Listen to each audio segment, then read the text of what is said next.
And we are live. Let's get a recording going on local. All right.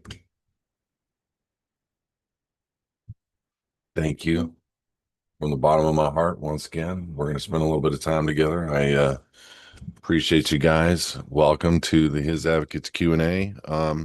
Sorry about last week, man. I had to go. I had to go to a wedding. It did not turn out good. Uh, I could say what happened, but I don't know if they watched me or not. Um, Bottom line, they gave us really bad information. We were 3 hours late, and it's not our fault. So we drove 2 hours out of the way. The information was not even the right location to your own wedding, right?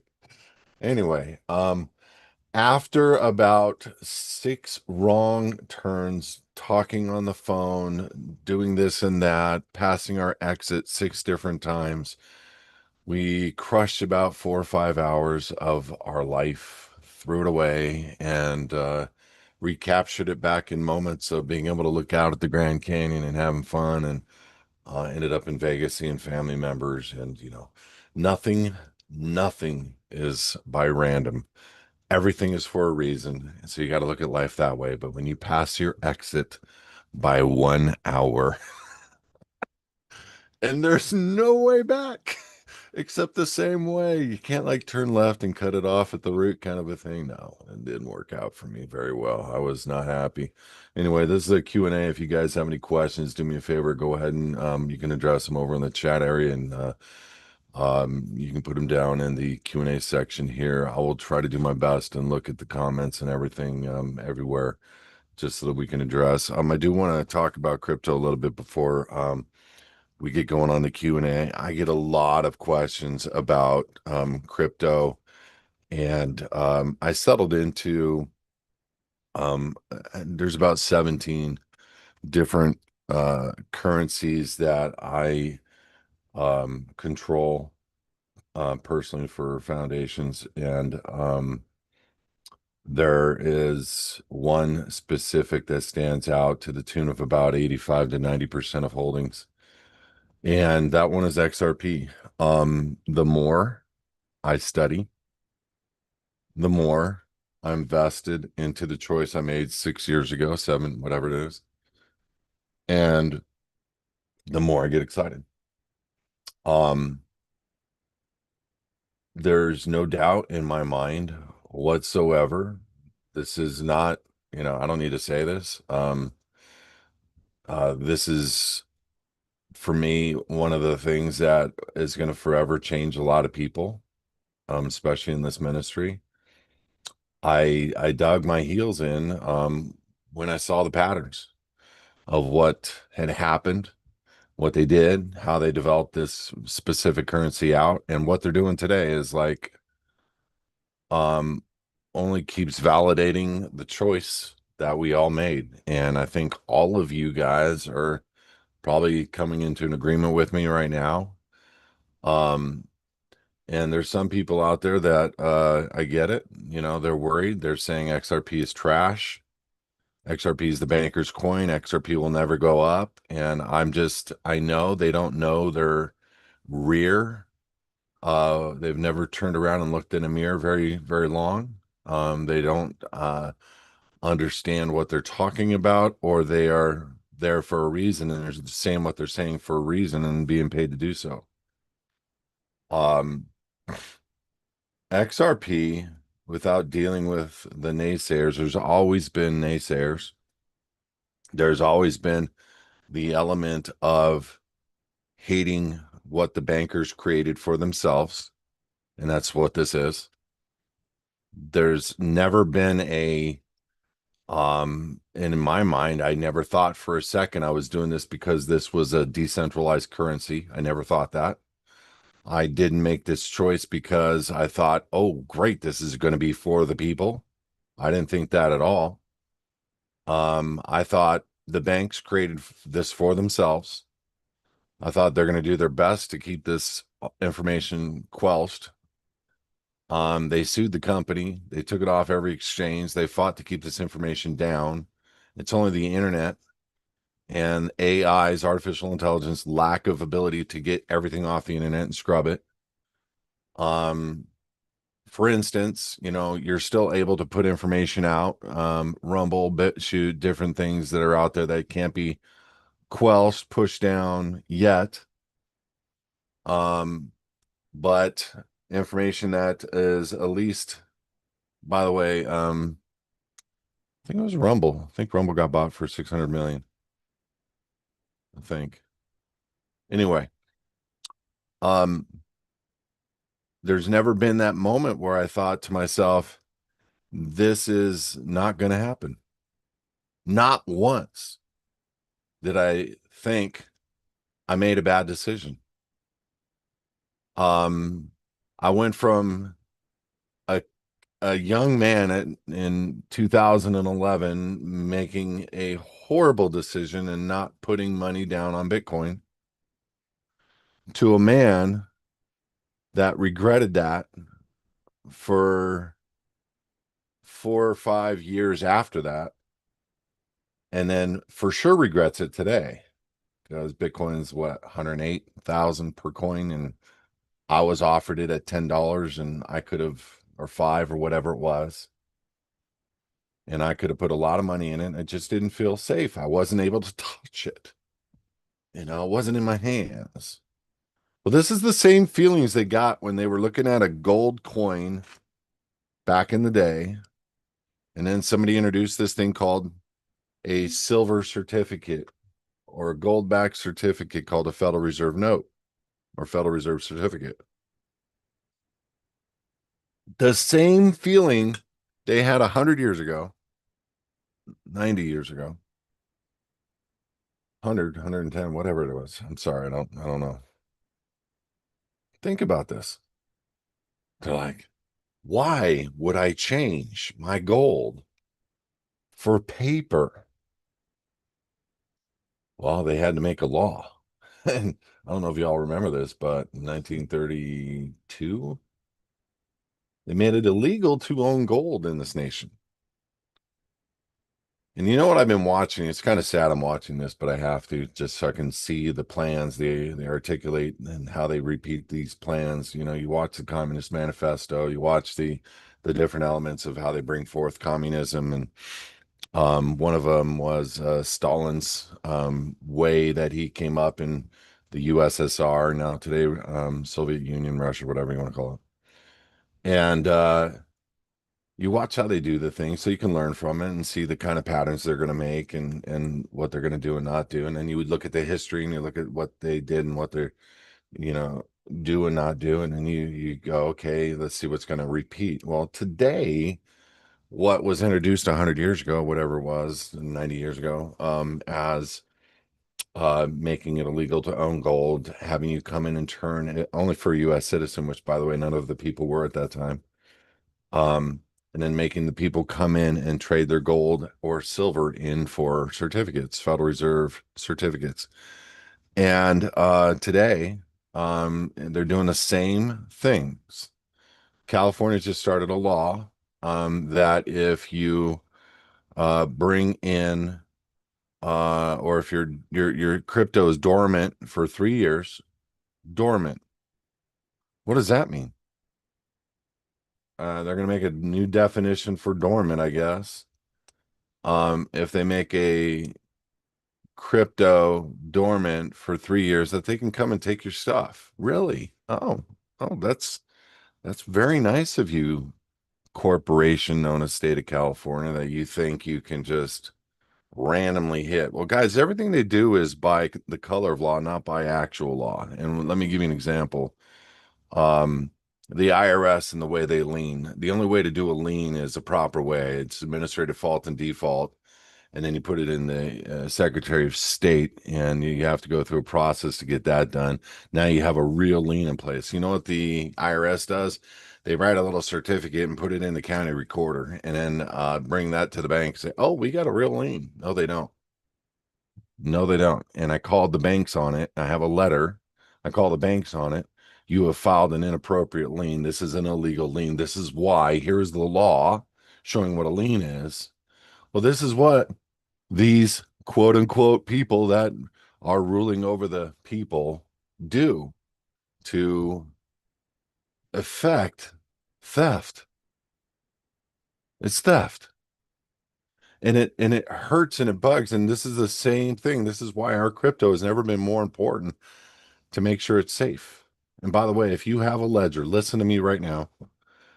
Um, I've had a few cases, not personally, people that I've heard, don't know personally, that have lost their stuff to a ledger. And ledger is a hard wallet. And I'm thinking to myself, oh crap. Oh crap. Because that means really any wallet, anywhere, any company can cater towards that element where just like they do with 2F authentications at cell phone companies. You know what these guys in India are doing now, right? They get your computer. They figure out how to do that through your own dumb mistake or through whatever. You know what they do is they go to your cell phone company, they pay them 10 grand to transfer your phone number to a new phone so that the 2F authentication, when it comes up to confirm the wire or ACH or Zelle transfers, they can do them. That's what's going on. Just FYI, if you haven't heard that one yet. But it's the same principle for what we have with cryptocurrencies. Like if you can't trust the company that makes the devices, the hard wallets, we're screwed. Yeah, I get it. There is some crypto that you can create your own keywords or cold storage wallets that you can create your own keywords. Those, and I am open to anybody's suggestion on security long term, cold storage, off exchanges. Don't give me any escrowed or exchange, or I don't want to hear it. I want hard keys in my pocket that I can control. If you got any suggestions, bring to me. This is what we do. We team up. We cross correlate. We talk. We communicate. We help one another out. I really want to get counsel. I know Decent, good company. I've heard a lot about them. They're offshore. This is why I like them. They're not under the jurisdiction of the United States. Why would you take an offshore? Because I like that. Because they're not under the jurisdiction of the United States, and it's not one of those countries we have problems with. So we got to do some thinking right now, because the only thing we have between us and absolute fear of losing everything is the reputation of a company. Unless somebody has a better choice, like they know of the back end routines that are done on how they would create a decent wallet, or they know how they protect the words, or they know, I mean, and you could say anything unless somebody's been there and seen it firsthand. It's scary to know that a company has your words, right? And all these wallets come pre-programmed with words. So for people that don't know, let me explain. When you have cryptocurrency, you have two choices. You can keep it on an exchange. That means trust another company like a bank. And many exchanges have failed, just like banks fail. And when a bank fails, you lose your money. So if an exchange fails, you lose your money. So, or you keep it on a cold storage wallet. What does that mean? You are the bank. Now, why would this not be safe? Because the vault is a thing called your words, meaning the door to the vault is a thing called your words and or your passcode with the wallet in hand. So if somebody were to have your brain and have the wallet in hand, they knew your passcode and they had the wallet, they quite potentially could be able to get your crypto. Secondly, somebody could take a gun, put it to your head, have your wallet, have your words, take your crypto. Or they could have your words. Now, what does the words mean? Words are a way to, like, if I lost my wallet, how I could restore my wallet, which is why I always have two wallets. I have, well, I have multiple wallets, but cold storage wallets of the same kind. So when I bought a wallet, Decent, Trezor, I bought multiple wallets. Why? Well, I was in New York. I lost a wallet. I didn't have my spare wallet to do a restore. I started freaking out. What was worse? Worse. I screwed up. I did 101 wrong. It was the biggest lesson I've ever learned. I will never do it again. I'm sorry. I'm sorry. I'm sorry. I had my 20 words in a wallet. Dude, smack, smack. And people that know what I'm talking about are going, you know what you're saying. Calling me a JA right now. I get it. I take it. I was. I wasn't protocoling it, man. I wasn't thinking through. I was took it from the office. I was bringing it home. I was going to put it someplace. I forgot to take it out of my wallet. I went on a trip. I'm in New York. I lost my wallet with $1,200 in it. I just went to the ATM. And I was freaking out. You know what those guys were doing? They were trying to hit the credit cards. They weren't trying to hit the wallet. Hilarious. They were trying to hit the credit cards. And so for 2.5, 3 hours, I broke down the credit cards, stopped everything. And when I finally got home 2 days later, I was able to check devices. Nothing had gone anywhere. Breathing. Now I grabbed that second wallet and I did a restore. I'm safe. Now, I know a lot of people don't understand what I just said. You will. You will soon. So, on that note, XRP, it's a ISO 20022 compliant currency. I don't know what's going to happen in 7 days, but I'm going to tell you what's going to happen. The requirement for every bank in this nation to be ISO standard, which means the way that they communicate all of their transactions to each other has to be on one of these ISO compliant companies. There's 8. There's probably more. There's 8 published that we really know about. They all do something different, from finance to monetization to domestic transfers to international transfers, all kinds of different things. There's really only a couple that can fulfill the needs of the masses. Some of them do tokenizations, some of them do international transfers, some help banks internally, some help banks with domestic transfers. But here's the point. On July 14th, congratulations to my brother David, it's his birthday. Um, Domestic requirement for ISO standard, every bank needs to move money now through that method. Every bank needs to move money from an ISO standard compliancy basis on July 14th. What does that do for ISO coins? It's called a bump. You might see a little bump, you might see a big bump.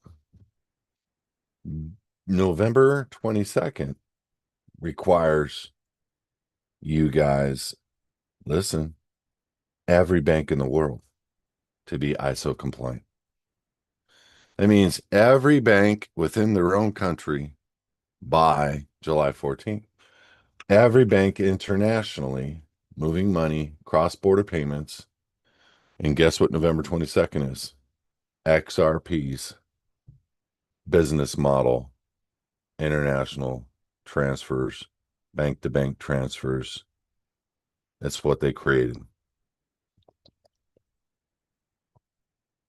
Now that you know that every bank is required to use one of these 8 cryptos for different reasons, meaning the bank might use each one of those companies for multiple things. But now that you know that, let's look at one thing. What is an indicator of how you know how much a crypto is going to move? It's called how much money moves through that crypto on a daily basis. Okay. It's the capital purchases and the capital sells of any particular cryptocurrency on a day-to-day basis. You can get, um, hold on one second. Sorry, my guys here. Um,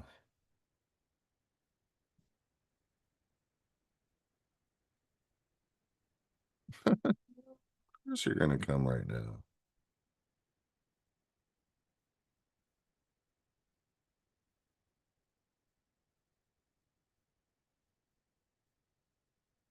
Sorry, guys. This is big though. Don't you go anywhere. This is huge.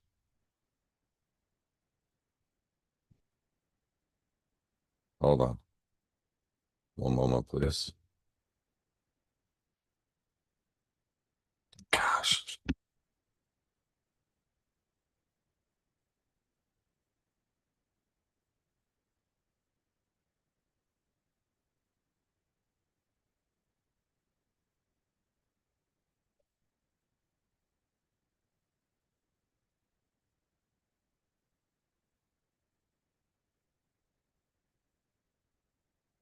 Sorry.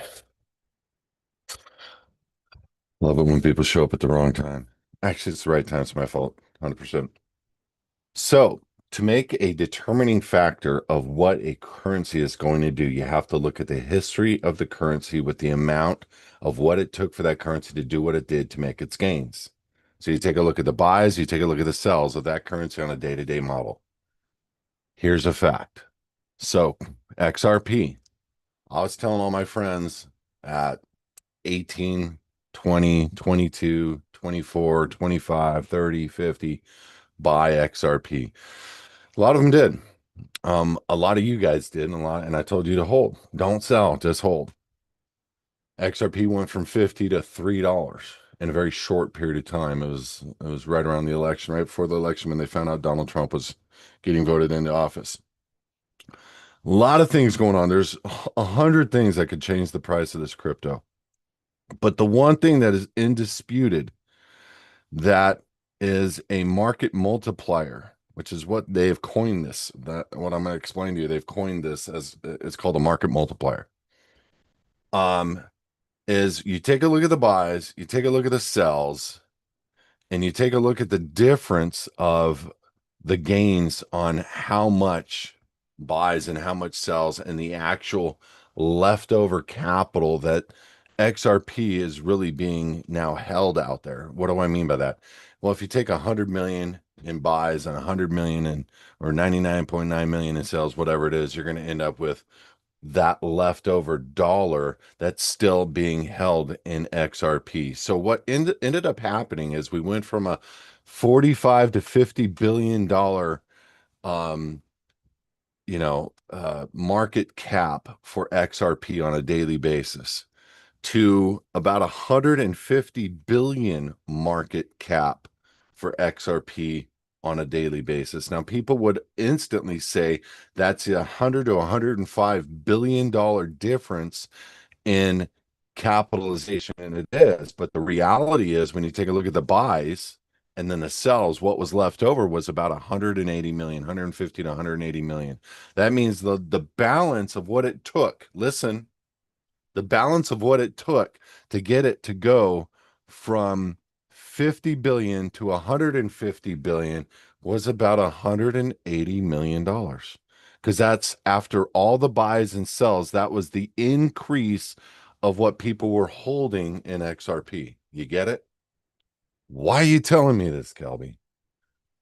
Because institutions are about to buy XRP through what's called an ETF. People are now going to get the ability to go through their institutions. They've been hearing about crypto, but they don't trust crypto.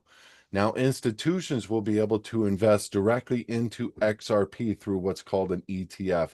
There's about 5 of them out there, and they're all going after it. Many institutions are going after it. As a matter of fact, Chase has already said absolutely XRP will have X amount, and it gave this huge number, and I don't want to even repeat it because it'll freak people out, but the ultimate reality is it shows this month, like if the numbers move like they're supposed to, this month we could have like a $50, $30 to $50 XRP. Now that is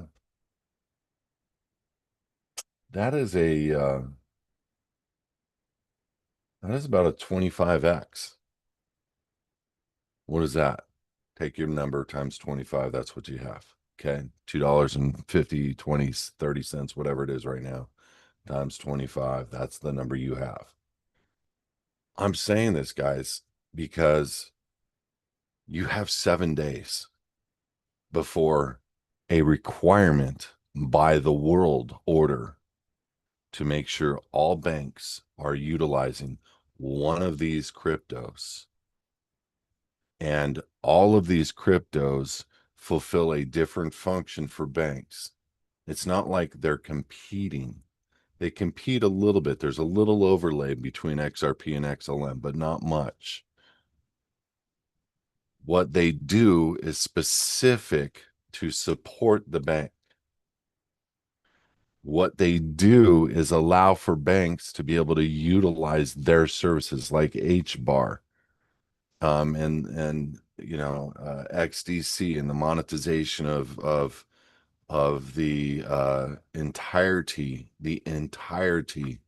of the DTCC's uh, securities. The monetization, the tokenization of the entirety has been being worked on for 10 years, of all security instruments at the DTCC. So these crypto companies that we're talking about, that you can buy for 8 cents, 10 cents, 17 cents, 25 cents, $2, are going to go. The ROI, the return on investment, is unlike anything you've ever seen in your lifetime and will ever see in the next 100 years.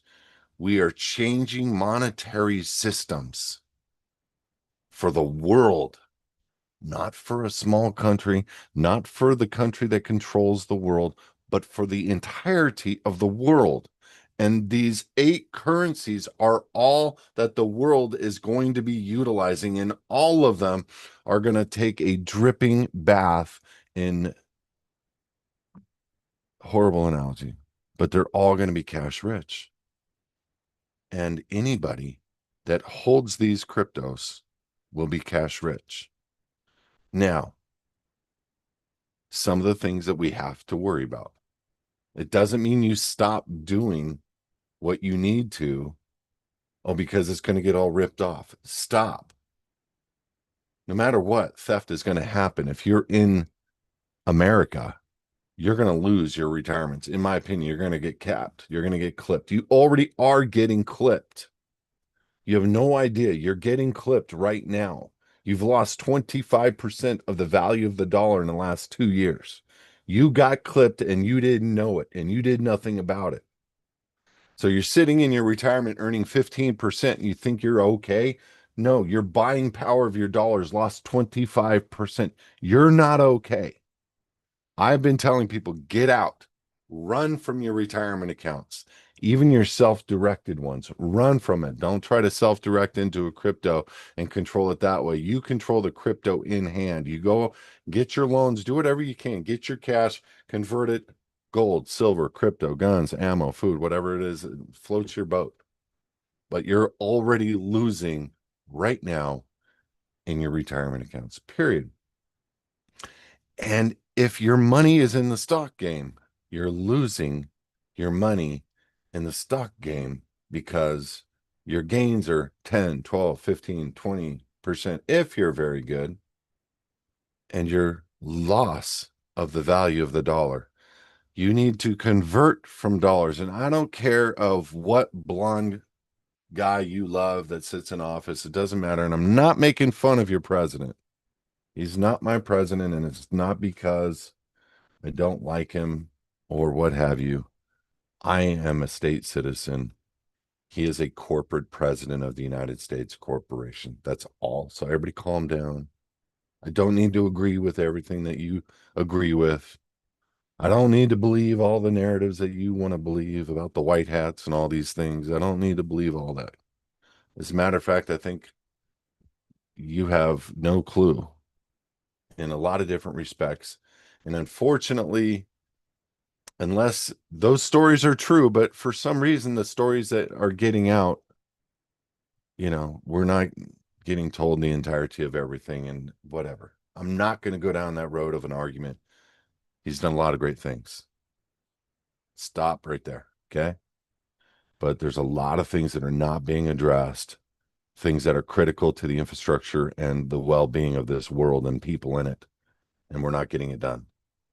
And I know it takes more than 5 years as a presidency to get it done. So what happens after him is what I'm more worried about and more concerned with. And who his vice president is what I'm more worried about and more concerned with. And it's who he is surrounded with, who he thinks is on his team is what I'm more worried about. And who the power structure controls, who is around him and who is on his team is what I'm more worried about. Y'all think that the moves and the counter moves and things. No, no, no. I've read my Bible. And I'm going to leave it at that. On that note, he's done a few good things. So calm down. Why am I saying all this? Because his first words out of his mouth, the guy who's changing the world, the guy who's been called king of the world, Donald Trump, the guy who has other countries in the Middle East wearing hats that say, make Syria great again. That guy who the whole world is starting to worship. That guy. Need you to think. Do with it whatever you want. I'm just saying. Um, that guy said XRP is going to be a part of the United States reserve currency. And he only mentioned three currencies when he first started. And he, like in true form, tried to make himself look great again. In true form. He loves himself. I don't blame him. Good looking guy for 80 plus years old. But the point I'm trying to make, they said, shut up. And then they started building this narrative to put down XRP. Then XRP starts coming off of the different platforms and the codes and the things that they're doing to build out this system, which tells me, oh crap, it's freaking everybody out that's not in the know. And it's making everybody that is in the know go, okay, XRP is the real deal. Let me back step just 1 second to finish my thought on the market multiplier. When institutions come in with their billions and trillions and they start doing these ETFs and they start moving their money through XRP to other nations, banks, worlds, whatever, you're going to see XRP go parabolic. There are companies out there, institutions that were paid to write papers on what they thought the value of XRP could be. And one paper has about 25 different companies involved. And after a 4 to 5 year period of time, they showed a low ball of 10,000 a coin and as much as a 500,000 a coin. So I want to encourage you guys, do whatever you have to do to just load the apps on your phone required to buy crypto. Don't worry about how you buy crypto. Get it bought. How you sell crypto is everything. That's where you call his advocates and we'll help you set up to where you're in a tax-free environment. Even if you hear that by having crypto, you're not going to have capital gains or taxation issues. You still want all your income to go through private structures. You still want to make sure you're protected and your structures are one that a government can't go in and just dip its hands into. It's not easy, if at all, to take something that belongs to an unregistered private entity unless you got the permission and the signatures of the owner or the trustee or the executive director. And I'm saying this to you guys because the future of theft is going to be by utilizing technologies. And I really want you to get an understanding of not just how to purchase, but how to hold and how to put yourself in a position where you're never going to have to sell your own crypto, but you can earn a yield on your crypto or borrow from your own bag for life while the gains just keep coming and coming and coming. Just like Elon Musk did with Tesla stock. He borrowed against it. It went up. There's obviously going to be a call. Well, when it goes up, you can pay back your old loan pretty easy. But when you borrow against it, you're tax free. There's a lot of benefits of doing that. Now it's gone up in value. You can borrow more and it keeps going up and it keeps going up. Then it splits. Then it goes up even more. That's what the rich do. And the super rich have foundations, private in nature, and structured to which they control everything that never die and they have specific instructions to pass on the holdings, the real estate, their empire through to their children's children's children tax free. People ask, why don't you want a trust, Kelby? Well, because there's a beneficiary in a trust, and that beneficiary is going to have a taxable liability at some point. Guess what? I have seen multiple people get railroaded and required to give a social security to gain that payment from a trust. And then they get a 1099 on the money coming from the trust, from the trustee. That would never happen in a foundation. Why? Because if you're smart, you would structure your children up to have their own foundation, or you'd structure your children up on how to run your foundation. And everything would just pass through seamlessly, and everybody would be operating and have a basis of cash flow.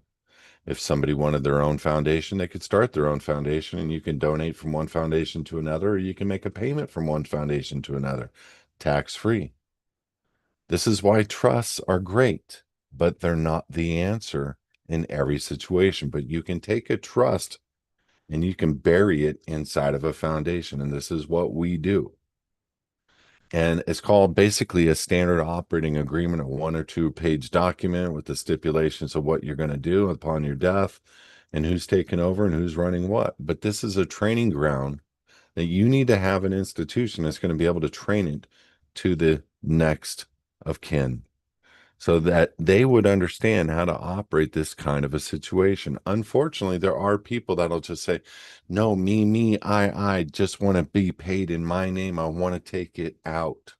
This is why that standard operating agreement would say no and say, this is the only way that we will operate because this is an exclusive way that all things are done within this organization. Now your kin, your children are protected from their own stupidity. And this is super important for us to understand. If you really want generational wealth, it's all done in private structures. And it's all done with stipulations that are, can't be changed on a fly. But you need a reputable organization to enforce it and to be able to create it. And that's really what this organization, His Advocates, is. Non-attorney based, non-attorney compliant. We're not taking an oath of office or a Jesuit oath, and we don't hurt people for the sake of making money. We have a good reputation as an organization, so know that. But we are 7 days from probably one of the biggest moves that you will see. And it may not all happen right away. It doesn't matter. The Ferrari gets turned on and we start moving down the road together, and banks start moving money, and more banks and more banks and more money and more money.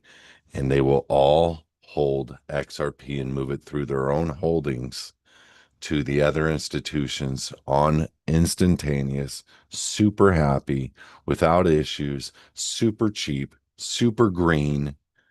And you guys will reap the reward of it. And you know what they are talking about? Just FYI, again, not just stealing your dormant crypto, but they are talking about ways to take people's crypto that they don't agree with, that they don't like.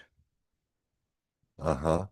This is why you don't want crypto held at an exchange in your social. This is why you want to make sure that you dot your I's when you're selling the crypto from yourself to your foundation.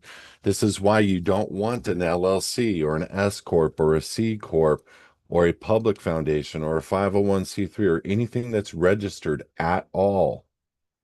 You don't want anything like that because they control it. The government controls it. You don't. You do for now, but if they decide they don't like what you do, what you say, this is what governments do. And if you don't believe me, in the last look, I'm going to say some ugly stuff right now. In the last 200 years, 200 million people have died due to their governments. You are not safe when you hear the words, trust me. Okay? I don't care who it is. You're not safe. You're not.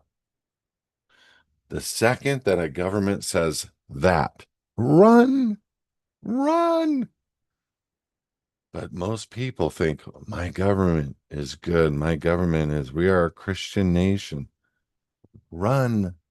This nation is in default. This nation is bankrupt. The creditors are in control. The creditors are banks. That's the structure of this corporation known as the United States. You don't own or control everything. They do. And they don't even want you to have 1%. They literally are touting, listen to me, own nothing and be happy. That is literally what they're doing. They're literally stealing all the land right now from the people. Okay. So it's only the people that are smart that know how to put land into the private and say no and keep their castle walls high. And it's only people that know how to keep their crypto hardened in the private and keep their gold and their silver and have support from friends and family and community, which requires violent gentlemen. I like the term. People with capacity to do damage, but understand who their God is. I love that. David's men of renown. I love that. Violent gentlemen. Oh, you don't like it? It's because you eat too much soy. You don't like that? It's okay, soy boy. It's okay. I'm hugging you. Come here. If you hug me, it's gonna feel real good. It'll be like a manly hug. I know you'll like it. Just saying. Anyway, I'm not trying to offend. We all got to get over ourselves right now, man. This is world's changing, man. And we need men. We need men to gird up, get ready, put on their cowboy hats, whatever. We need men. We don't need boys. We don't need little girls, you know. And we need real women that know how to protect their families and know what to do. And I'm telling you right now, we're in a dangerous spot in this nation. They have done to our people the necessary requirements to get people applauding a communist uh, dictator slash guy who wants to crush the Christians, crush freedom, crush women, New York City mayor. Guys, I don't know if you realize what's happening in the UK. That's the same mayor that we just got for New York City. This is what they're doing. This is the takeover. You're going to see a religion walk in and try to steal the nation by force. And if you don't comply, you're head. If you don't do this, you're head. We're almost there, and we won't put up with it. Yeah, we don't take questions here. We answer questions in writing. So go ahead and put your questions in a Q&A. On that note, 7 days. You've been warned. Okay. Where's it at right now? $2.30, whatever. You were told 7 days. We got 7 days. 7 days, the Ferrari. You're gonna hear the V12 kick on. And all of you in a few years are gonna go, oh my gosh, I could have done this. I didn't believe him. It didn't make sense. I didn't understand crypto. I didn't understand this. And I decided because I needed to have gold in my hand and I just didn't know it was going to become illegal to own gold and I had to give that up. And look, anybody tells you to give up something because it's illegal, the answer is no. Okay. No. It's your God-given, unalienable right. Unless you've contracted them to be some stupid village idiot called a U.S. citizen that may have to turn over your stuff because you're a part of a bankruptcy and you didn't know it, which is literally what's going on right now. This is why we need to come and preach from a mountaintop the truth to the people because we fail for a lack of knowledge. And our country's founders were not U.S. citizens. They were state citizens. And this is super, super important for us to get on. First question. What do I think of infinite banking? I love it for a U.S. citizen. It's great. Helps a lot of people. I believe in life insurance. I also believe in self-life insurance. I believe in putting a lot of money away and giving a big deposit payday to my family tax free, just like life insurance. And I'm not discounting life insurance or infinite banking at all, but it's only for U.S. citizens. It's only for people that have to worry about tax. As a state citizen, there are no taxable requirements whatsoever in law. By the way, final days, another few days, we're finishing up the tweaks of our new book. What does it mean to be an American? And we're pretty close to getting it nailed out. Tomorrow is our final working day on the model, just to make sure we got our I's dotted and T's crossed.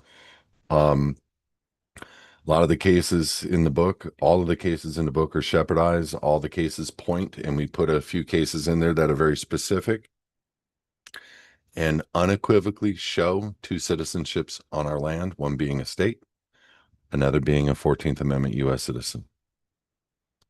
The law is clear. Okay. So when his advocates is telling you about state citizenship, not national, not American national, not state national, state of the union citizen, a child underneath the Elohim. What? I don't want to be a part of a religion. I didn't say that. In this nation, when you make a allegiance to a state, you're making allegiance to a body of people who are saying God, the Elohim, is king. That's literally what our founders did. Read the Declaration. That's what we have.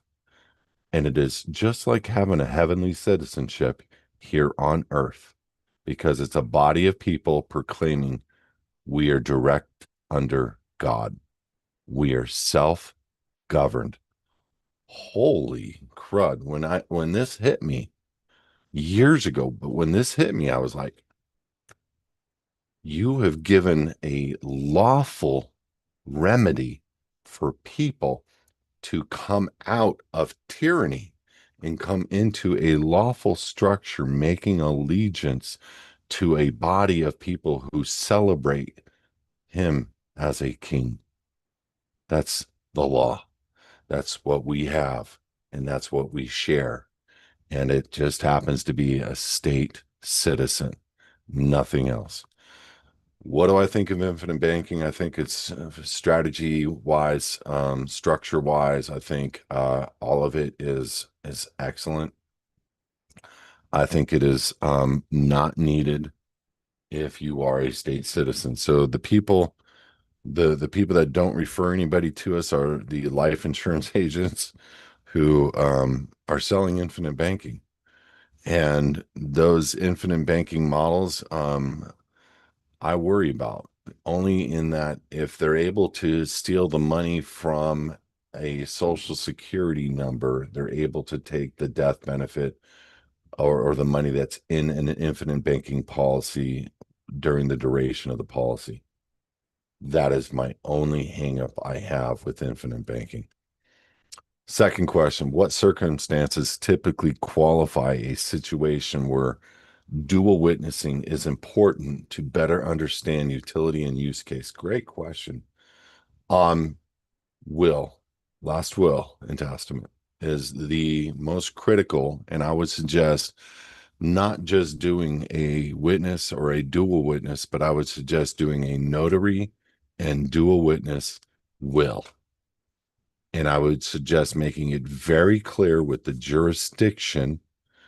And because I have heard different cases to where it was notarized and not witnessed, and or it was single witnessed and not dual witness, and where states have thrown it out.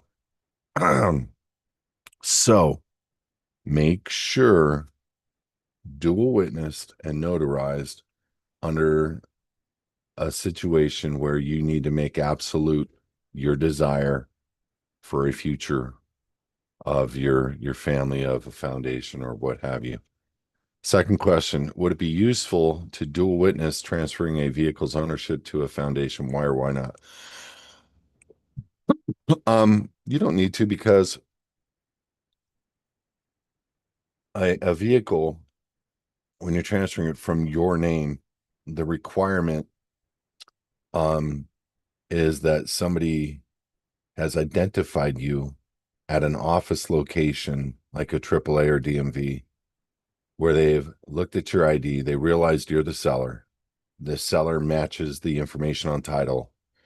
On the form, that seller has permission to sign the seller's area, and there is a third party witness, which is the DMV or the AAA. That's why there's specific locations that can allow for that. Otherwise, if you have a bill of sale, I would add a notary to it, and I would add a witness or two to the bill of sale. Notary should be sufficient.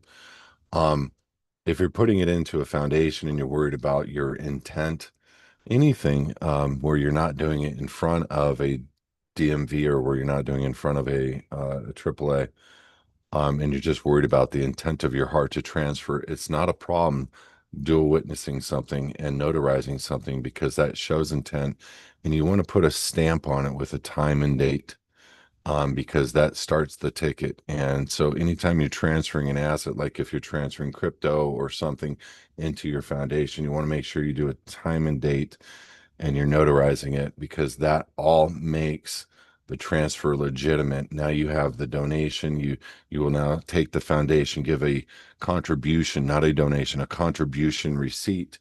They now can take that and deduct it with the IRS, or they have legitimate proof of at least a transaction that took place, to which the government has no more control over, because the foundation is private and not public.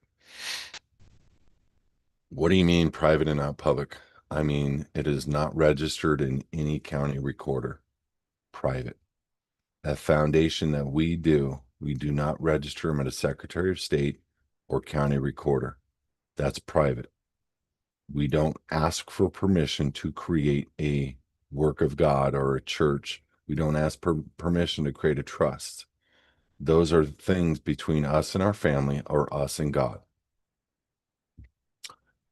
Next question. Dual witnessing, the process that we see utilized in the foundation under the certification of execution of an unincorporated, organized, self-supported humanitarian foundation.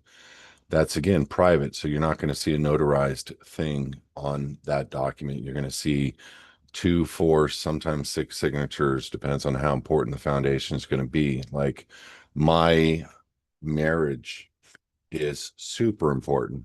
So I'm going to have a private six witnesses marriage or matrimony agreement. I created four of these. Uh, the pastor, myself, my wife, six witnesses all sign these. One goes to the best man and his wife, one goes to the maid of honor and her husband, and one goes on my wall and one goes in my safe. The stipulation, if you see anything in my matrimony to my wife that is not within the guidelines of what we made under God as a covenant, I need you to bring it to our attention in love and put us back on track. And that's private between us, them, and God. And because we invited them into our contract for accountability reasons. Two-part question. I'd like your opinion on how to cash or use a check made out to a RO without going through a traditional banking institution, Chase, Wells Fargo. Second, to how to cash a check or to use a check made out to a RO, registered organization, without going through a traditional institution. It's pretty simple. On that, you would have to have a bank give you a signature guarantee on the check. The bank has to do something to the check itself. Then you can take it to a check cashing place um, for cash. I've seen people do this before for a registered organization, but the bank has to guarantee the signature on the check because the bank is already the one who's looked at whether you are the guy on the RO, the registered organization, whether you are the guy that should be the one cashing the check. Second part of the question, when using cashing checks made out to the RO, is just the signature enough, executive director, to separate ourselves from the RO in the transaction, or sign non-assumption, or what would be best? Um, well, first and foremost, there is no executive director in an RO unless it's a 501(c)(3) humanitarian foundation. So you're not, I don't understand the correlation of registered organization and foundation as it pertains to the foundations that we do. So do me a favor, retype that question a little bit so I can understand it better. What is the exact organization that you're using? I don't need a name. Is it registered, unregistered? Did we do it for you? Do you do it yourself? Is it an S Corp, C Corp? And what are you trying to accomplish? And I'll answer your question. Next question. Any current opinion on the value of cryptocurrency DIA, crypto through Oracle, company backed by the feds? Um, no, no, no. I don't want to do values. I will say this. I have, in the research that I have personally done in cryptocurrencies, there's a lot of cryptocurrencies that are going to make a lot of money. But overall, long-term, massive wealth, massive ROI, there's only a few. And it's the ones that the banks own and control and regulate and dominate. And those are the ISOs. And the one that stands out is XRP. So I will stay there and I will buckle down. And even if I saw a major dip, which I will not, I would still hang and I would buy more. Cold wallets insulate against ledger hacks. Um, yes, but ledger, the wallet ledger, there many people are missing their funds. Do your research, look this up, make a decision. If you hold a ledger hard wallet, get out now. Just saying. And if you're Ledger, the company, you won't be able to find me. Question: on the second page of the passport application for parents' place of birth, it lists America for both with no city. Is this correct?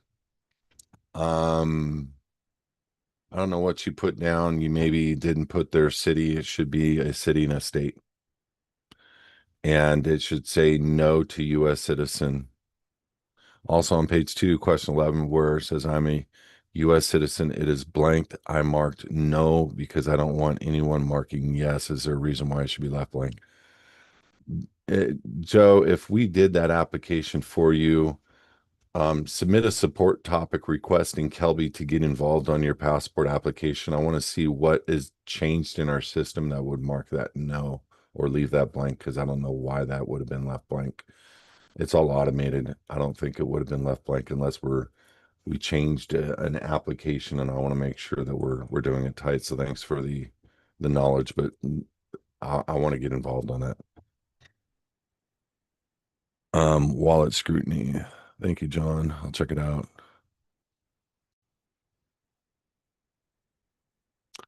Having done the LPP program, how do you recommend getting dirty fiat onto the blockchain? Would you tie up a foundation bank account to CEX under the corp name? I have done purchases with a card on DEX, but it is difficult, getting more difficult and more costly. Jason, the element of purchasing crypto is very difficult, as you know, and it's very expensive, especially when you're moving money on and off, exchanges and ledgers and cold storage and all that stuff. Um, to answer your question, I was very fortunate with the way that I was able to acquire it. And um, one of the hard ones to acquire, as you probably know, is um, oh my gosh, I'm blanking on the name. XDC. There it is. That's one of the hard ones to acquire. But um, remember one thing. It doesn't matter how you acquire. It matters the paper trail on how you get it to when you sell it. So you want to make sure you get the contribution done to the foundation. And you want to make sure that when you're selling it through a foundation exchange account to a foundation bank account. So getting it onto a blockchain is the hardest part because there's so many different, I so often I would try to do a transaction. I'd have to call Bank of America, and they would say, okay, you're clear to do it. And I'd say, stay on the line with me. And I'd go to my phone and try to make it happen and block again. They're always blocking because they don't want the money to move off the system into crypto land right now. But it's coming to a point where it's going to all happen with or without their consent. And it's just going to be what's going to be is going to be. So getting the crypto, you're really on your own. People figure out how to get it more and more. The wire is the easiest. Getting an exchange account, doing a wire, putting it in USDT or real USD, and then buying your crypto through that is probably the best way. Um, and probably the most inexpensive. I know wires are, domestically 35 to 50 and internationally a lot more, but it's still probably cheaper to do it that way and then do the exchange right there on the exchange for the crypto. Plus, you're going to be able to move it off the exchange immediately because it is a wire versus having it come from a debit or a credit card where there's generally a 60-day policy. You leave it there. So just FYI, a good question. Sorry, I can't help you out better on that one. It's not one of the things I'm really like doing myself is training people on how to buy the crypto. I just help people uphold, crack in, Get it on your wallet as much as you can, as quick as you can. But even the people that are only able to do $5 or $10 a day are going to have a substantial difference in their life. And it's going to be absolutely life changing for many, many people. So, um, we are transferring our two automobile titles to our foundation with the Secretary of State in order to not have to pay huge amounts of taxes for each vehicle. We can sell it to our foundation for any amount. Does it have to be close to Blue Book? You can donate it and take the deduction and then let the foundation make the claim as to what the value is. Also, just FYI, I've taken substantially higher value with the South Dakota, um, and told them the value that we thought it was at the time, and it was a true statement. Come to find out later it was different, but it doesn't matter. They accepted it. And it depends on who you're doing it with, what state you're doing it with. And there's also South Dakota has a no tag fee policy if you are a 501(c)(3), and then we've made the argument and approached their statute with the fact that we are tax exempt. And there's been one or two people that have pulled it off with the DMV. But the reality is, don't worry about a $300 or $400 fee, and that's a massive fee on the transfer of a vehicle that was worth a lot of money to a state like South Dakota.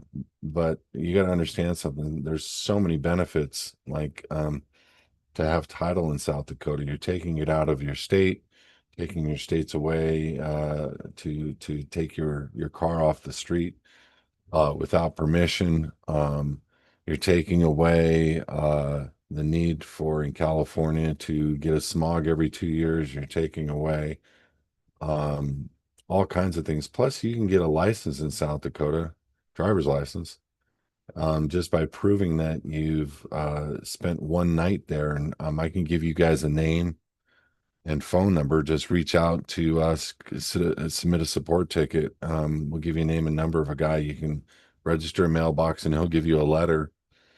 And you can literally go to the DMV and go get a driver's license and have vehicles registered and have an address in South Dakota, and talk about being asset protected or being sued protected if you're worried about lawsuits or what have you.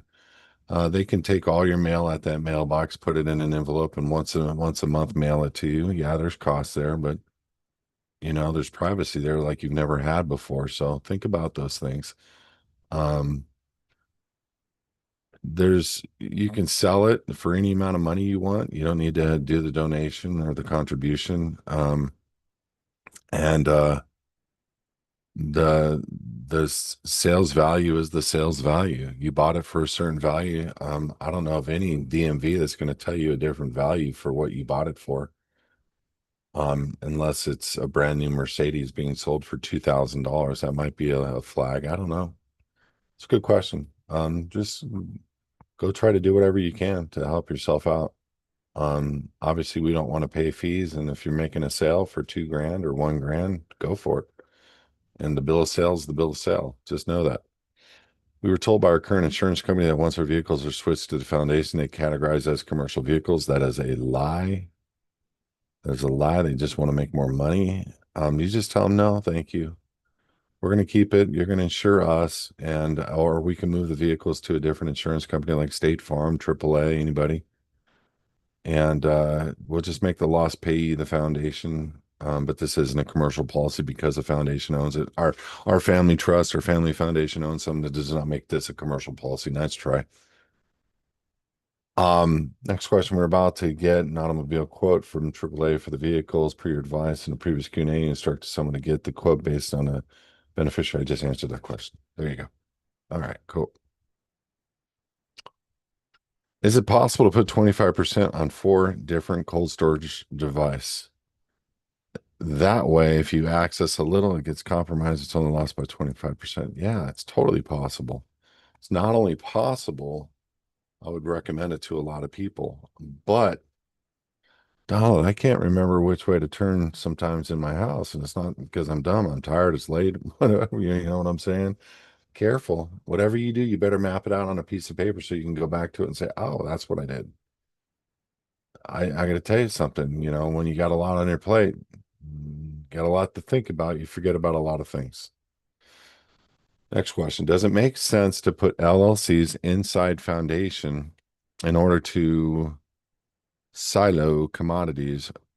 If so or not, how do you silo commodities? So, if you're going to do something in that regard, there's no need to have an LLC to purchase anything within a foundation, number one. If you have an existing LLC with capital in it and you're not wanting to go through all the hoops, whatever, and you want to, and we're looking into this, and I think I'm right on this. If you have an LLC and you have a foundation, you can make, and it's a single member LLC, you can make the foundation the member, the sole member, register that with the Secretary of State. Now you have what's called a disregarded entity as the LLC, and neither one has a requirement to file a return. Go look up the blog on hisadvocates.org regarding disregarded entities. Next question, I'll be needing multiple foundation with trusts after the reset. Just want to be sure HISA will be up for it. You don't scare me. You don't scare me. Next question. How are they stealing land when land ownership is government sanctioned from the start? That's a great question. They're not really, Luther. What they're doing is just taking their right because in the beginning, and that's a whole big old topic as a real estate broker, it's one of the things I've had to learn the hard way. What is a legal description versus meets and bounds? But anybody can steal anything to where they are a joint tenant on a legal described property where FRNs are used. But Luther, you would be hard pressed to try to take a property from a foundation where meets and bounds and gold were the transacting sources on the deed and where it was recorded in the county recorder. It'd be hard pressed to try to steal it. They'd have to do it by force and have to get your consent. That's the only way. Question from somebody in chat. What about the trust utilized with a private family foundation endowment context, utilizing entities where the U.S. Corp does not have jurisdiction? John, I don't really see a question there. What about the trust utilized with a private family foundation? So what some people are doing, and help me to know if I'm hitting the right answer here, Ron. No, John asked it for you, but Ron, if I'm hitting the right answer, um, there are people that are taking the structure of their trust and they're putting the beneficiary of the trust to be the foundation. Hence, they're naming the foundation as the beneficiary for tax reasons within the trust. See, when your kids get the benefit of the money, they're going to get a 1099, period. It's trustee requirement. Or you can take the assets within the trust, transfer them out of the trust, and put the trust inside of the foundation from a structural standpoint and rename the beneficiaries to be foundations that your children own and control. More to that in the future. We'll probably have a seminar on how to do that very, very soon. But that way, there is no taxable ramification. There's no exit strategy for the asset.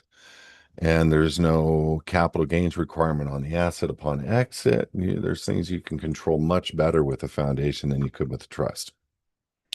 Next question. Will the foundation purchase your Ferrari? I will not purchase a Ferrari. Or will you purchase it through a PPLI? I won't purchase a Ferrari, but I'll have a nice car. I already have a nice car, and it's not a luxury car. I'm very happy. And yes, everything that I drive or travel is owned by a foundation. 100%. 100%. I own nothing. I am so broke. Aren't you discounting the compounding of infinite banking as well? I'm not discounting anything. Compounding happens whether you have it in an infinite banking policy or held in an account that you're not loaning out to anybody but yourself. Compounding happens. So if you have money in a stock account held by a foundation, compounding is going to happen. The account's going to go up, but it's going to go up in a tax-free account, just like you would with infinite banking. Infinite banking is great. I'm not poo-pooing infinite banking. But if I'm taking a policy owned by a Social Security and getting infinite banking on that, at some point you're going to have to take the death benefit or you're taking loans against that policy forever for the purposes of having a tax-free benefit. Why not have a foundation? Why not be a state citizen? You're double indemnified. You don't have a tax liability over here as a state citizen, and you for sure don't have a tax liability over here as a foundation, either one. And the only reason why I didn't say for sure over here as a state citizen, because there's a lot of Nimrods out there as state citizens that will still do a new W-4 and a new W-9 and contract with people. And even though they don't have a taxable liability requirement as a state citizen, they're saying, I want to pay taxes when they fill those forms out. Double indemnify yourself. Be a state citizen. Have a foundation. Put your assets in the foundation. Have all your income, quote unquote, income come through the foundation. And there is no taxable liability whatsoever. And you don't have a taxable liability requirement. And you're not a debtor to the corp. And you're not a stockholder to the corp. And you owe nobody anything. That's all I'm saying. Infinite banking, I love it for US citizens. Love it for US citizens. What's your opinion? Next question. What's your opinion about the one crypto that is capable of being truly anonymous and has been um, taken off most of the exchanges? I have friends that I'm blanking on the name. I know it's one that starts with an M. I'm blanking on the name. Somebody hit me up with that. Monero, is that it? Monero? Anyway, I'm blanking on the name. Yeah, that's it. Monero. Um, that, from what I hear, anything on an exchange is traceable. Monero, so like if you go and buy Monero, you're coming on to an exchange, they know who you are, and then you buy Monero. Now you're in a coin that you hold, so they know who you are and they know what you're holding. So there's an element of Monero that you have to understand with that coin on how to have that coin and hold that coin without showing the buy transaction or association to you. So that is the thing that's not being talked about. It's not necessarily the coin alone, not necessarily a foundation or holding a coin in a foundation.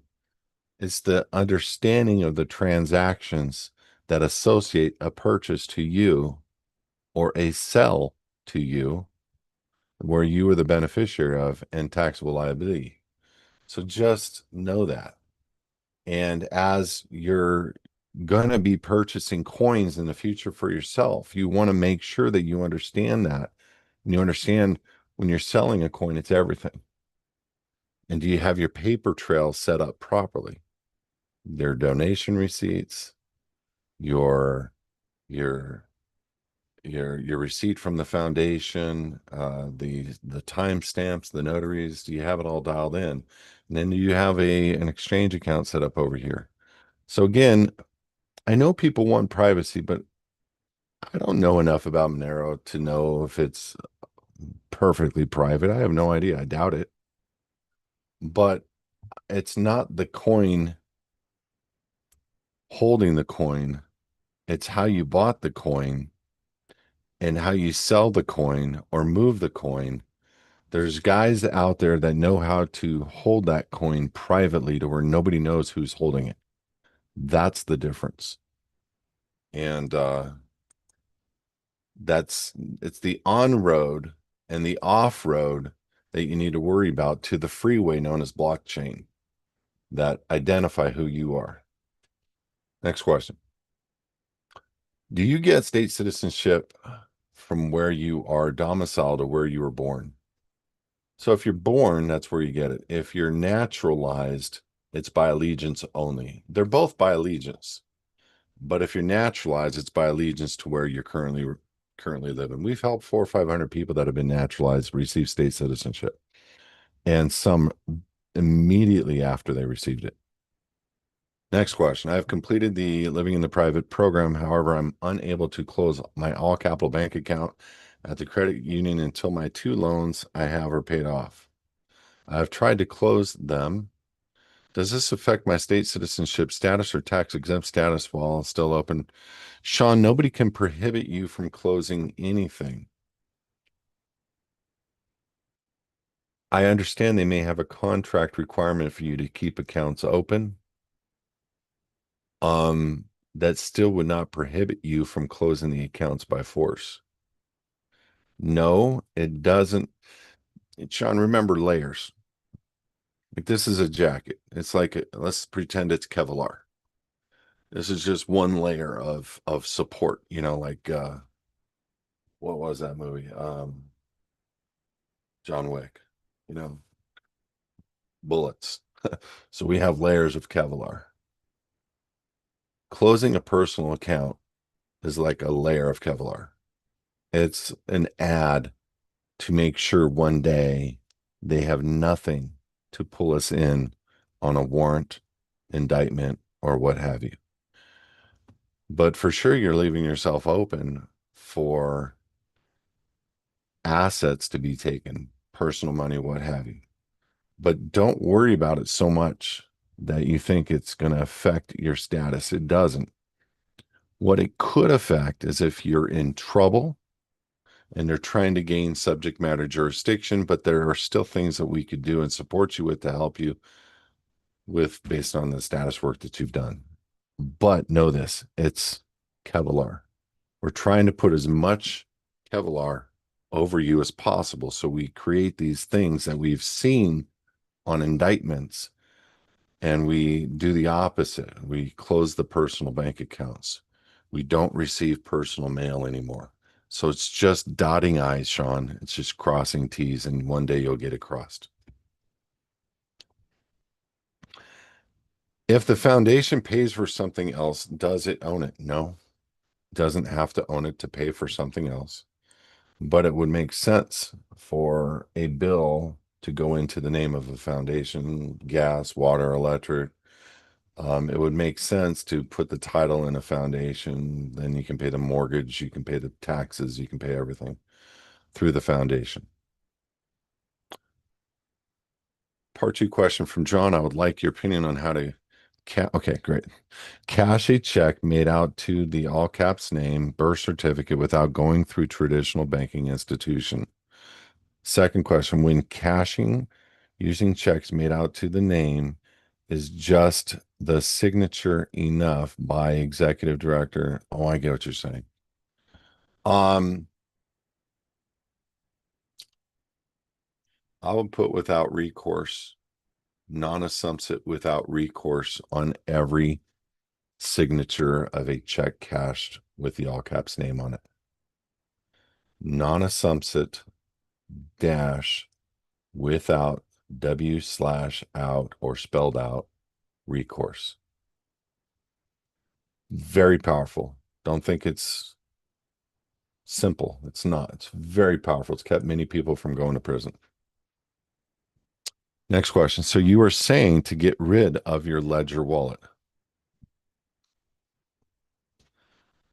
I don't want to deal with any pissed off companies out there. There are a few people reporting losses from Ledger accounts where nobody had access to their 20 words other than the company themselves. Do what you want. Thoughts. Next question on utilizing XMR Monero for money currency transfer withdrawals. To the best of my current knowledge, best established anonymous cryptocurrency. True. Um,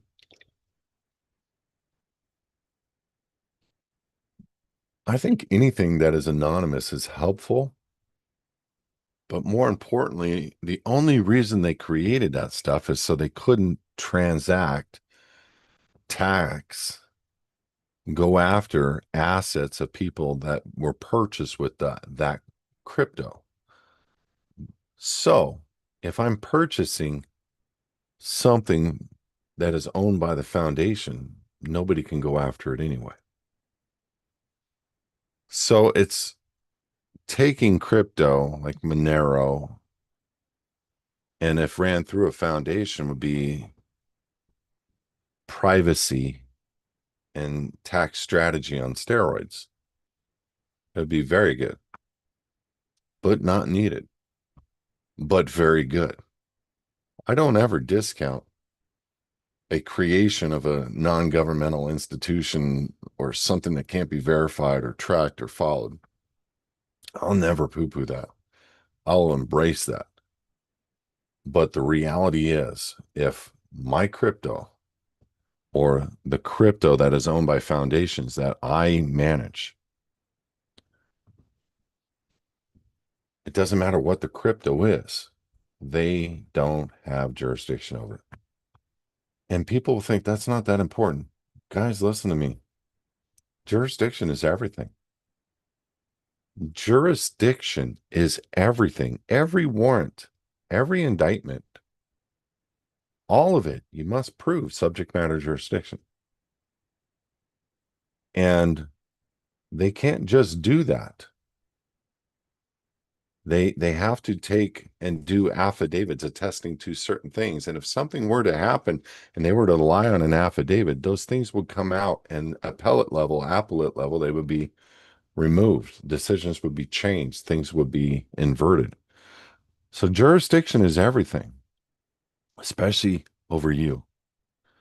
So, but yeah, if you have the ability to go on and off an exchange with a foundation, accessing Monero and being able to acquire other crypto with Monero and being able to acquire assets with crypto, gold, silver, a home, you're talking about a bulletproofing that is not calculatable really at this point. And those are super, super enticing. And I would suggest go for it. Remember, it's the on and off the exchanges that identify who we are.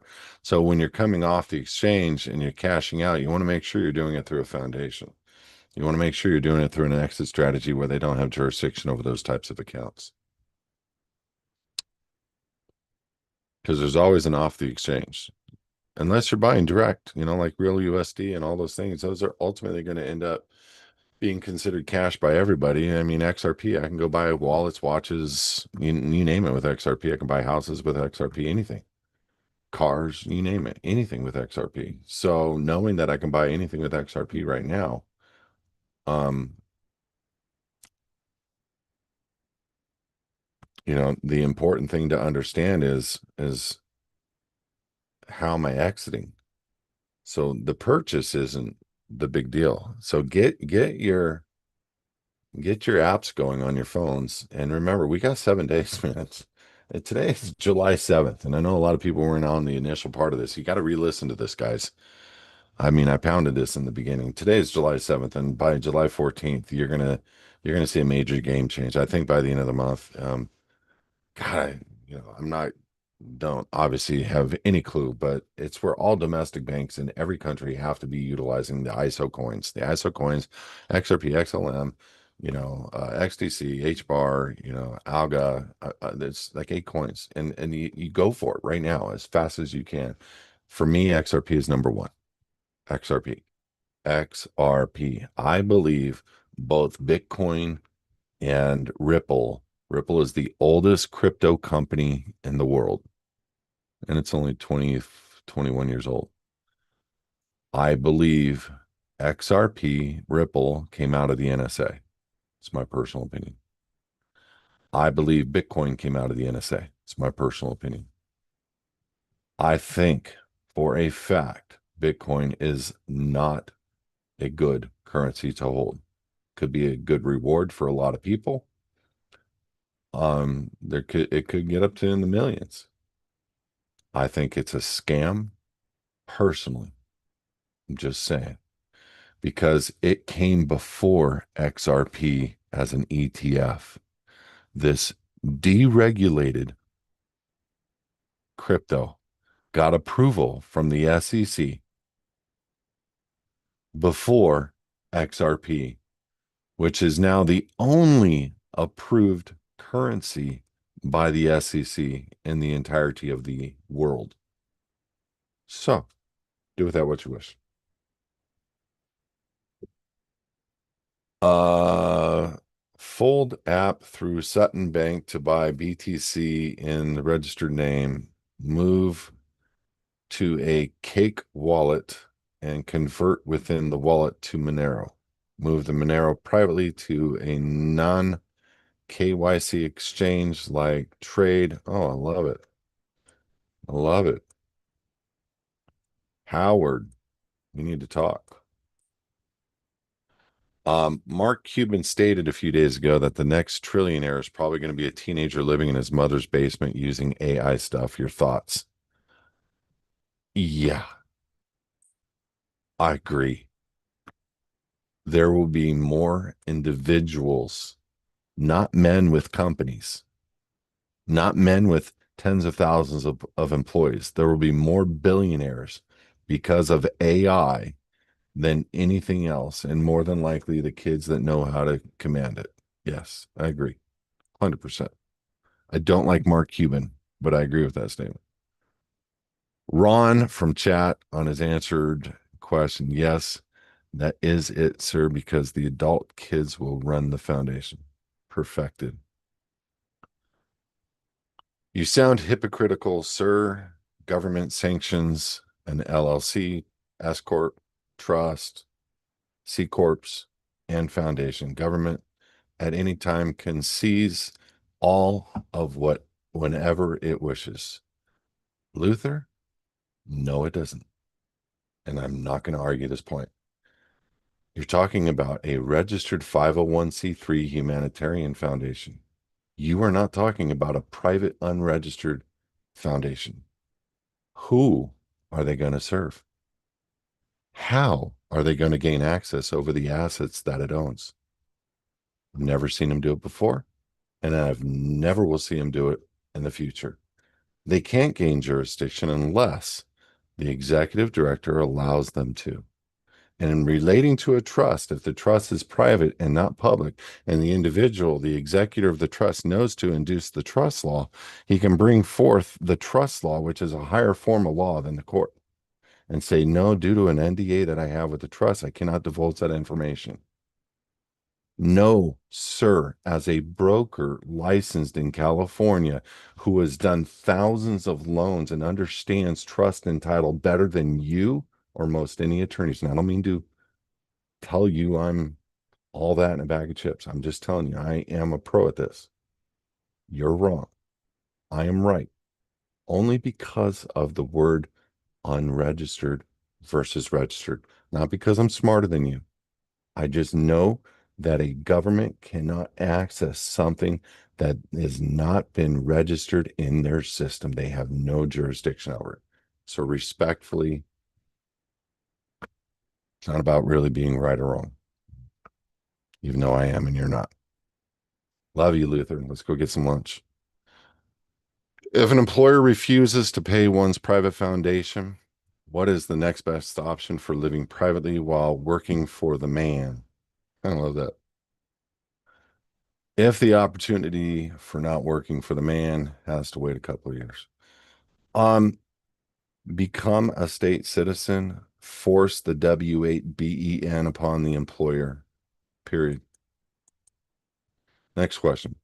Is there a written instructions on hisadvocates.org for converting assets into the foundation, links, real property, personal? Howard, well, a couple of things that we've done is we've created for the living and the private members, we've created documents that they can utilize to transfer assets into the foundation. The variables like the deeds for the houses, we don't do traditional deeds. Like Luther will be talking about deeds that were registered in a county recorder where um, Federal Reserve notes applied, where a legal description applied, where a registered organization applied, like a person's name or a corporation's name. We do deeds in the private. We do deeds old school. Using a private unregistered foundation, using meets and bounds, which is a description of the land. So it's not just written instructions on how to convert assets into the foundation. It's how do the assets and how are the assets held in title with the county? How is the car held? How is the home held? And those are the things that are over and above. And yes, we do help the living and the private members with those things, written documents that they can utilize to transfer assets. Yes. As a matter of fact, we actually give a copy of the deed that does get recorded in all 50 states, that is private and not public. And it gives you real title, not this fake title. Companies that send me mail have been addressing it with my full name plus in care of the foundation name. Is that a problem? It's not really a problem if it's in care of the foundation name. The foundation is the one receiving the mail. However, we want to, as much as we can, get our name off. And so, what I would do, private man, is I would give a new name to be in contact with on that account. I would say something of the form that this person handles all my mail. All my mail needs to come to Richard, da da da da da. And they will put it in that name, hopefully, in care of the foundation name. There's ways around everything. And I think the next step is, you know, things like that where we show a power of attorney over our mail in another person's name so that we can give the power of attorney, give the foundation name to the creditor. Now, this is absolute. They have jurisdiction over my mail. All mail must come in this name only.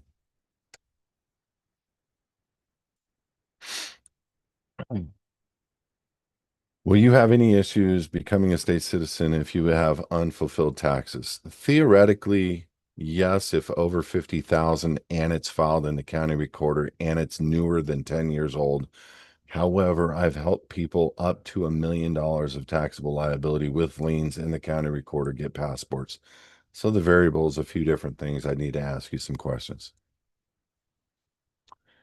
You have believing that they can hide from the government using government vehicles. Luther, okay, so why do you hang out? I do. I have that belief. It's not hiding anything. It's called asset protection. The rich people do it. We can do it. That's all I believe. I'm not believing I'm hiding anything. I'm in plain sight with the assets. I just did it structurally better than the average bear. That's all we did. So if you don't believe it, you don't need to. I don't care. Just hang up the phone. We're good. Apparently, and I'll read your next one too. If you want to say something else, let's go. Apparently, the folks who lost their crypto on Ledger wallets were updating their software. Yeah, that's what I heard. They were doing, and that's a whole nother thing, man. When you're updating your software, there may be a hack or some availability. This is why when you're using your wallets, you got to have your VPN set up. You got to have You got to make sure you're on the right stuff, the right exchange, and you're not on some fake exchange. Or you're on some fake website. These guys are getting smart. So look that up. Keep it updated and understand that if it is an update to the ledger itself, it's still the company to blame. You know what I mean? Or how do you get an encrypted communication from the company to the hard wallet, even if on a VPN? Think about that. Anyway, so now that we have our foundation, buy the new wallet. Which ones do you suggest? I've been using Decent. I'm really open. I made an announcement at the beginning of this. I'm really open to people uh giving me suggestions on hard wallets and security. I don't know it all, guys. This is why we need a community. This is why we need each other. So if you guys got information that is helpful to how we can not lose all of our crypto down the road because some bank, some whatever was able to buy a corporation known as Decent Wallets, and take them over and steal their assets. You know what I'm saying? I choose Decent. For a lot of different reasons, but it's the easiest to use. It's a foreign entity to the United States. It's not at war with the United States. It wouldn't be declared as, da da da da. But the bottom line is, they don't have any hiccups. They don't have any issues right now. But I'm open to learning. I'm open to growing, and I'm open to helping the members. So anybody that has any suggestions on security for crypto, on cold storage specifically, I'm down. I'm listening. I use Tangem, and Decent. Buy directly from the manufacturer companies, no third-party purchases. Great suggestion. Even on Amazon.com, I bought my Decent wallets, but I was looking at who the company was, the store I was buying it from. But even then, it's being shipped by Amazon. So think about these things because you want to go direct to the company and like Decent's website directly and make your buys, and you want to buy two of each wallet so you can do the restore if you need immediately. Um, if I live in Florida and it is wise to place my residence in a trust and no longer have a homestead exemption, there are some things that you can do with that, Ron. Um, the homestead exemption is done for specific reasons. I have not seen. Here's the question I'd ask you, Ron. If you own the entirety of the asset through your name with a homestead exemption, tell me one person that you have ever seen the homestead help. I have not. I know what it's supposed to do. I know they're not supposed to steal more than X of the value of the house. Why not just keep the asset in a foundation to where the jurisdiction is wanting? They don't know who owns the foundation. They don't know who to serve. The asset's named at the county recorder in the foundation. It just, you know, it's asset protection on steroids, especially when you're using the deeds that we use. So, but I do love the idea of the homestead exemption. I just don't know if anybody has helped, to be honest with you, especially in um, foreclosures. Luther, question. When you buy a coin, who is receiving my money and what am I receiving in exchange? Secondly, especially if the government has the ability to shut down the World Wide Web. It's a good point, Luther. I would have to hope when you're buying a coin that the company that's selling the coin, the exchange, is receiving the money and transferring a digital coin. You got to understand these guys are developing systems to steal the wealth of the world. I would agree with that statement.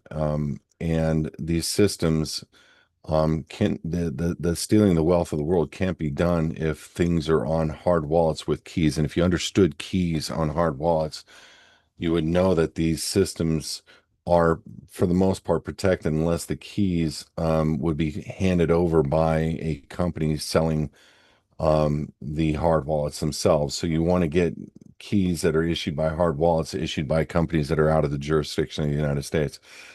I can't think that they're going to develop a system exclusively for the purposes of stealing everybody's money through theft of deception in creating this entire monetary system.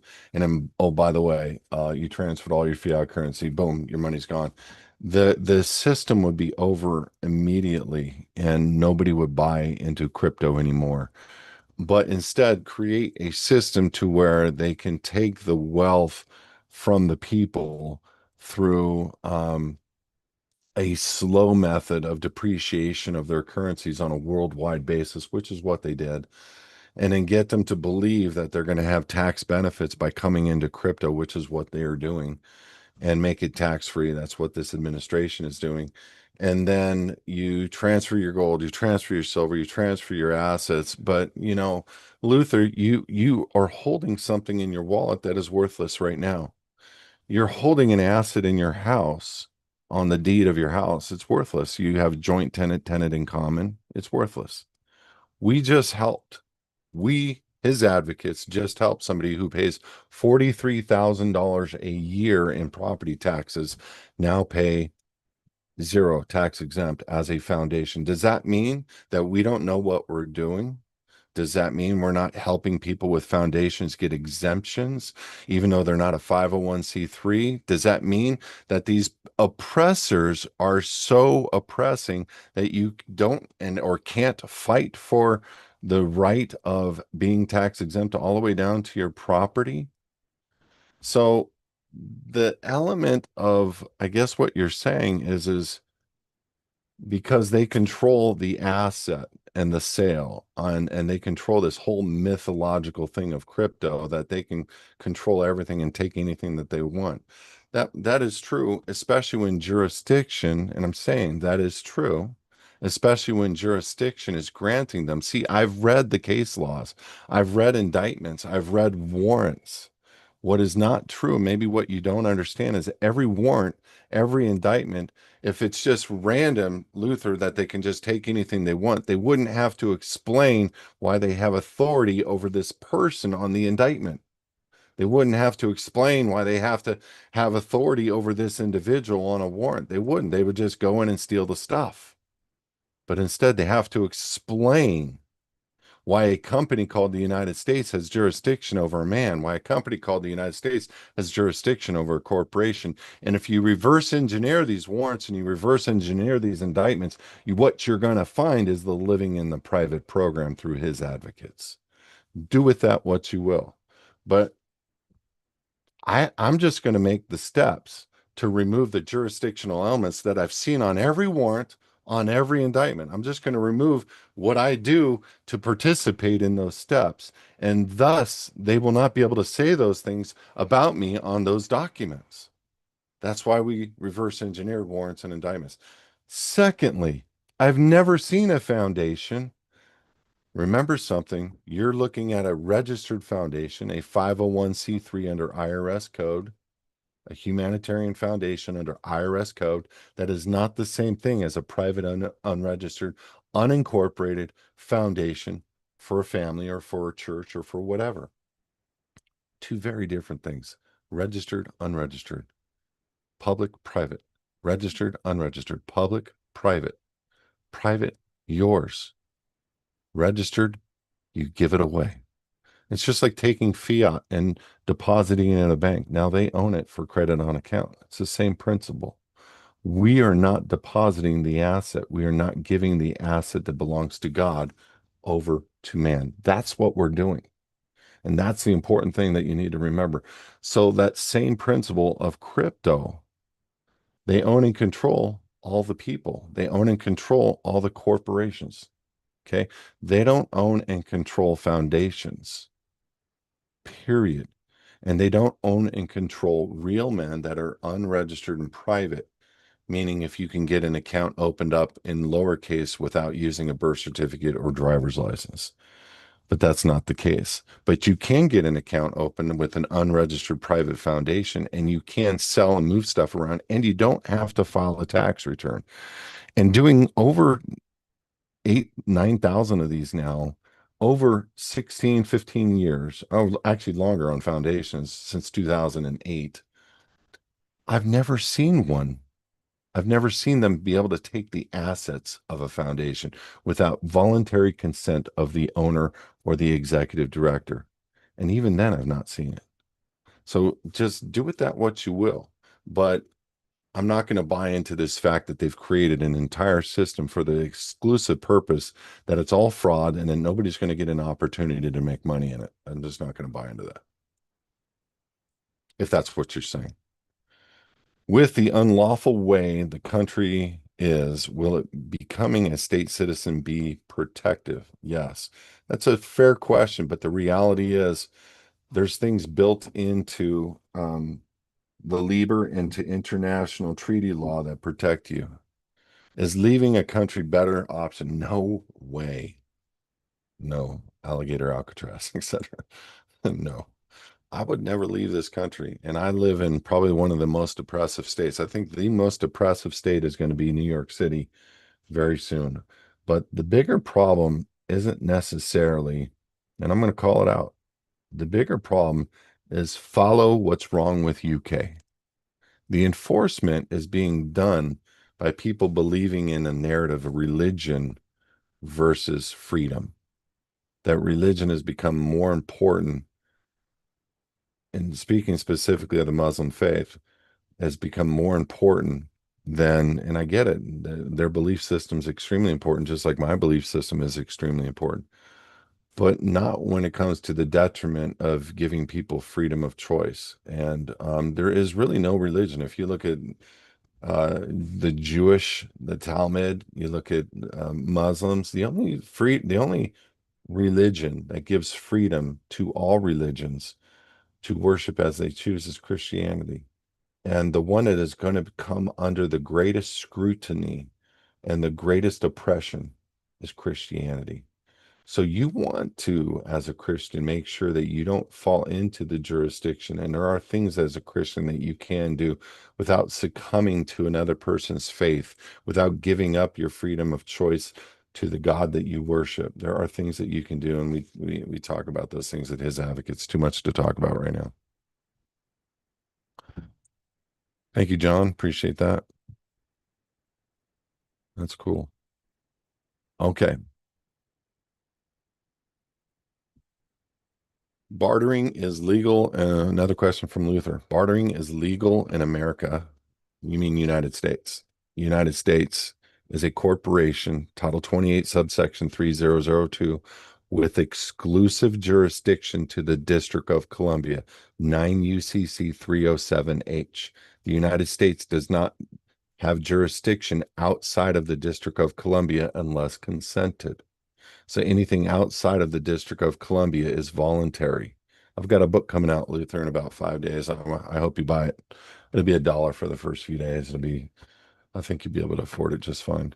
And no, as a state citizen, I don't need to declare anything. Okay. It's even a United States citizen doesn't need to declare anything. They just don't know that. It's the people that fill out W-4s and W-9s that have to pay taxes. Really, that's the only cases that you'll find that where people have a taxable liability enforced upon them is the ones that voluntarily consent to the contract. 2 cents. My voice is fading. Been talking for almost 2 hours. I'm gonna quit in about 8 minutes.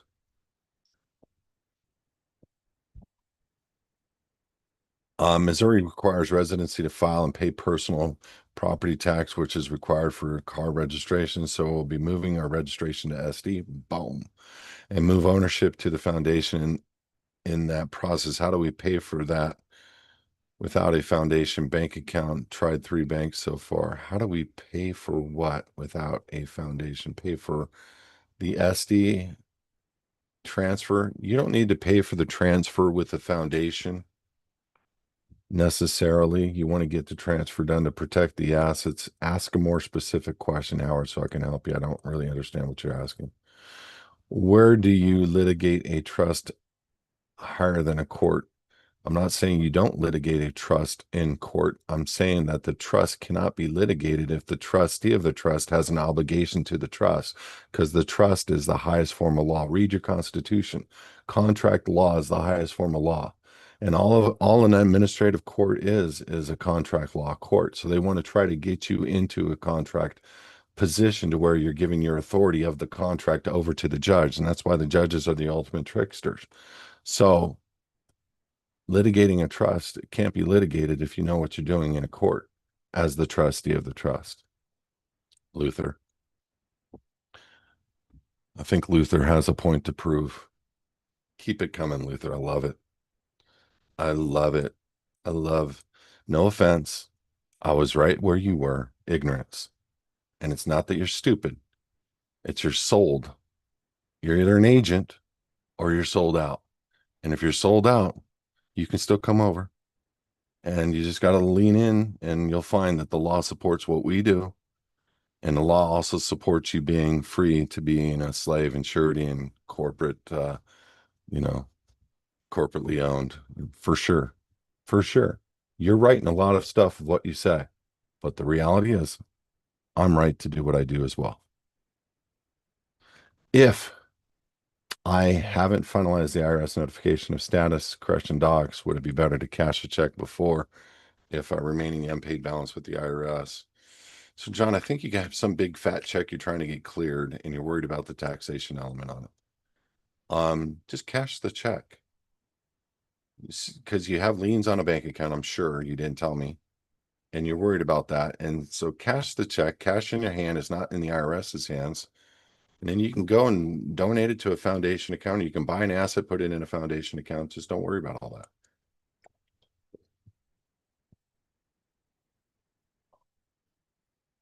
Where do you register something privately with assets that are public, i.e., real estate and autos? Okay, great question, Luther. Public recorder. Believe it or not, you're putting information that is private into a public recorder just for notice. But the public recorder is also a registrar. Look this up. It's also a bank. So when you take your deed that's private and you just give notice to the public of the transaction, but everything on the deed is saying that the bank owns it. The United States is a party to the transaction because of Federal Reserve notes. That an all capital name that's owned by the United States is the one holding title, which means the United States is really holding title. What they do with these docs that we're taking for a lack of knowledge that are private, that are showing jurisdiction of everything on the dock that the United States owns, controls, and is a party to, they then register it and they put it on 32-pound watermark banknote paper and they started trading it and they put a CUSIP number on it and it becomes an asset. Okay. It's the same principle with the live born record converting to a birth certificate. So I'm not sure about your question. Where do you register something privately? You don't register things privately. You just hold them privately with assets that are public. I can take an asset that is public and convert it to private. Listen very carefully what I just said. I can take deeds that are public, that belong to the United States, and I can redo them so that the true owner is a foundation and privately controlled by a man. I can do that, and I do it all the time. Okay, that's super important to understand because it's our ignorance. I was ignorant for a lot of years, even as a broker. Ignorant. So I'm not trying to make fun of anybody. It's our own ignorance that we didn't read the contract. We didn't read it. It says joint tenant in common. I'm like, what a pardon my French, Luther, dumbass I was. I was a broker. I owned escrow companies, mortgage broker companies. I was a lender. I gave money, signed millions of dollars in checks a day, millions. I did this and I was ignorant as to what I was doing because it was par for the course. It's what title insurance told me to do. It's what, the bank said I had to do. I didn't understand. Now that I understand, I'm on the other side of the coin going, holy crap. I got an opportunity to go into Norwalk down into the basement and see the patents and the deeds for LA County. And I was like talking to the manager and I'm like, can I do this today? Write a deed like this today and record it? He's like, absolutely. And I just covered my face in shame for the lack of knowledge as a broker.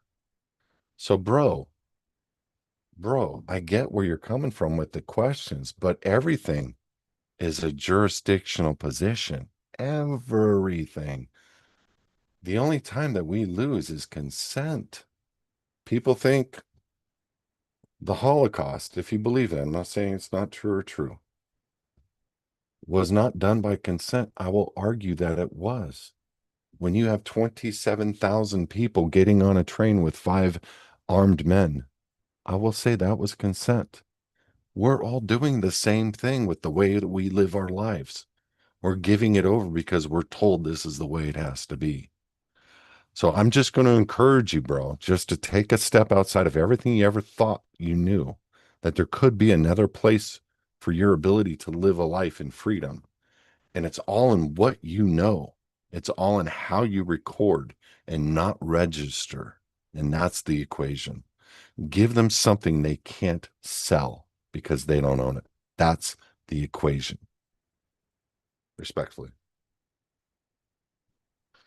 Does the His Advocates program have any standardized solutions for not paying sales tax yet? We do. We do. It's not standardized, and there is no standardized, John, in this because nobody's heard of it yet. So to say that I have a blanket system that works unequivocally, it's I can't. Amazon would have to be retrained. Home Depot would have to be retrained. Every restaurant would have to be retrained. And it's just not standardized where widely accepted practice. It's just not there. But we do have people that have foundations that are set up purchasing, and I am one of them, that don't pay taxes on certain items that they purchase through the foundation with certain locations. Do I want to take it up with every location I go to, like a gas station? No, I don't, because it's not something they can program into that thing on the, whatever. It's I don't know if I'm going to be able to get a discounted tax rate because, whatever. And California has, I mean, I should be getting gas at 50 cents a gallon, with how much California's taxing on gas. So there's no standardized practice of anything, John, but and even when there is a standard operating procedure for this, or a widely accepted practice of it, there are certain things that won't be accepted. I think gasoline is probably going to be one of them. Anyway, have you looked at Telcoin? They're the first chartered crypto bank out of Nebraska. No, I haven't. Let me know what they do. 601. Is it wise to place your personal residence in an irrevocable trust in Florida and eliminate homestead exemption? Only if you don't care that the beneficiaries are going to pay taxes and could take that property, sell it, and have a potential capital gains liability. New wallet option, Cipher Rock wallets. Why do you say that, John? Tell me. I'll be I'll look into that. Appreciate it. Anybody that has a suggestion, do me a favor, email me at kelby@hisadvocates.org. Kelby@hisadvocates.org on security for crypto. Please. I would much appreciate that. Um, God, a lot of great questions tonight. And they're nonstop. I gotta go. I got an appointment with my wife, and I'm not gonna let her down. And we're gonna go hit some golf balls. And it's something we haven't done in 6 months together, but we got to do it. So I'm going to take the time and I'm going to enjoy my family. And I appreciate you guys, even you, Luther. I hope one day I get to meet y'all, but God bless you guys. I'm going to do this again next Monday, 4 p.m. Pacific, because there's a lot of questions. Do me a favor, email your questions to Kelby@hisadvocates.org, Kelby, Kelby @hisadvocates.org. Don't expect a response there. I don't answer any questions through email. Listen to me. I don't answer any questions through email. There's a jurisdictional reason why. But I will take your questions. I'll answer them here. And that's it. God bless you guys. I appreciate your time. Thank you for coming on. But suggestions on crypto, cold storage, asset protection, love to hear from you. God bless. Enjoy your week. We'll see you next Monday, 4 p.m. Pacific. Even